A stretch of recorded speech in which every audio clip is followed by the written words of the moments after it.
Leadership to me means that you are not just training the children to succeed in life, but you're also training other adults, family members, parents, other teachers, volunteers that come into the classroom, why what we do is so important for children to be successful. Leadership to me means serving as a model for children and families and impacting them in every way. I think leadership means being a good role model in all areas of your daily work site, not only to families and children, but to other staff members as well. And trying to keep up with the areas that are new and try to implement them into, if you can, into your daily work. Leadership for me largely lies a lot in communication, and that is in receiving and giving good communication to your fellow staff, your students, the parents that you're working with. Leadership to me is the sharing of knowledge to children, parents, coworkers, community. Just being knowledgeable about your field and sharing that with everybody you come in contact with. Leadership to me is helping not only yourself grow, but others as well, the people you work with, parents, teachers, children, and taking initiative to help those people grow. I think leadership also means, making sure that you're in the community, giving back to the community, so that other people will see, what you're doing, modeling good behavior. And so maybe other people will want to join, in doing good things for others. One way that I've been able to incorporate leadership here at Learning Together, I started our parenting sessions that are held quarterly for our parents, just educating them on various child development issues and topics. Another way that I've felt that I've been able to incorporate leadership is sharing knowledge of children with autism and different strategies to support their students within the classroom. I think one of the ways of demonstrating a leadership right now is that since my classroom is the youngest, that I try to be a good role model and then try to help those new parents that are parents for the first time and ways to help their children grow and develop, giving them techniques and strategies that would not only work at home, but the same techniques and strategies that work in our classroom, and hoping that it will carry over.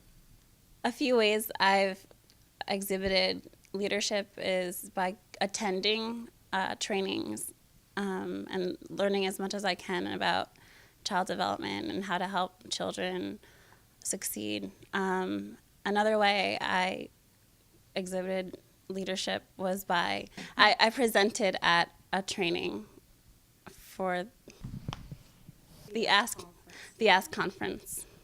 Personally, one way that I've helped with leadership is bridging our summer so that our summer is reflective of our regular school year. So for me, that meant helping the teachers that are working on the 12-month schedule and that are here for the summer months, but we're not as populated with children with special needs, modeling for them ways to continue those inclusive type things that we're doing through the school year, helping parents see things that they can do in a smaller setting, and as far as in the community during the summer, programs that are available for the children as well as the teachers to actively participate in order to kind of keep that learning going for the kids that need it more so year-round as opposed to just on a 10-month schedule. I think attending trainings and taking what you got from those trainings and taking them to your center, sharing them with your parents, sharing them with teachers, just really taking what you learn from those trainings and sharing it is also a way that you can be a leader within your center. I think one way I encourage my parents to be advocates for their children, encourage them to stand up for their kids, to voice their opinions, to want to try and learn more about the things that we do here at the center to help them so they can transition that at home. Encourage them to take classes and workshops as well as me take classes and workshops also.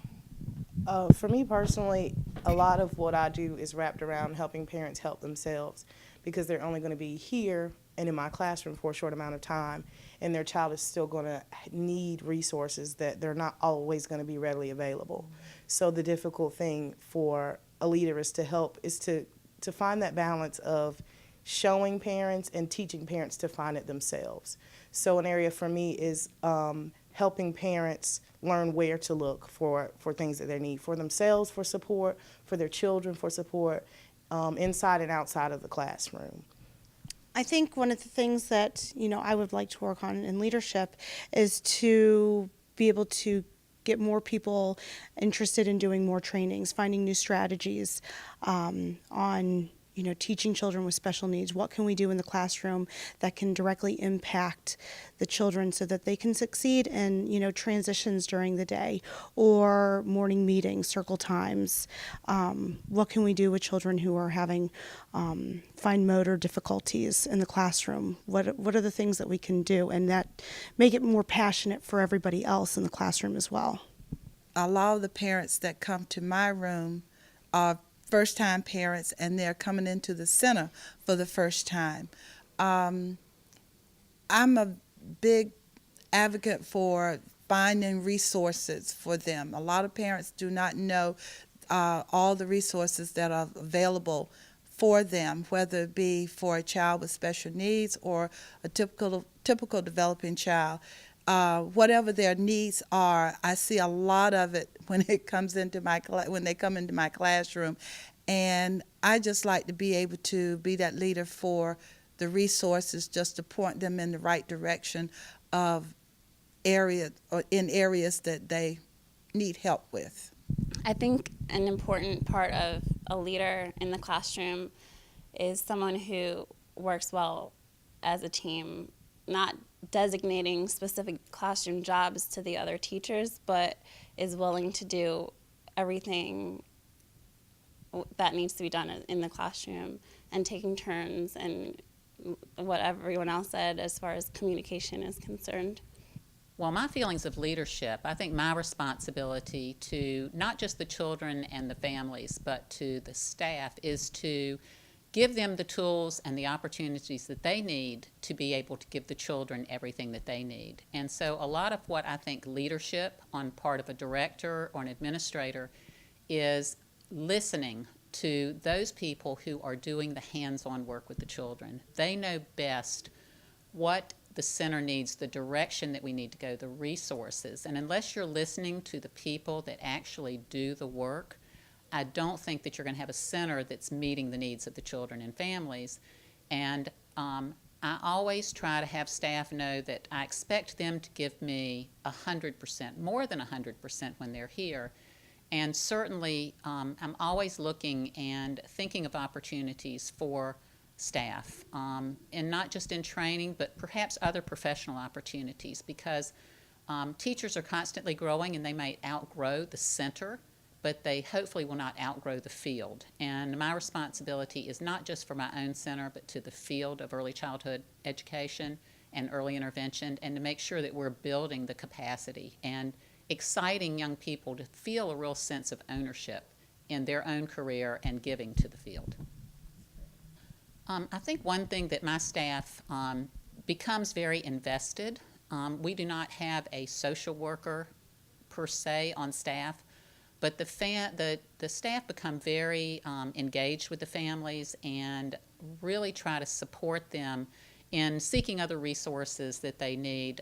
We just had a family last week who lost everything in a fire, and within 24 hours, the staff had crafted the letters, the appeals to go out, had distributed it, and within the next day, we had 2 carloads of goods to start this family's recovery, had a church committed. So the staff really does become engaged, not just in that child's educational life, but everything that it takes for that child to be successful as they move forward, and for that family to be confident and to be strong advocates. It's kind of building that, giving that gift of independence, not just to the child, but to the family.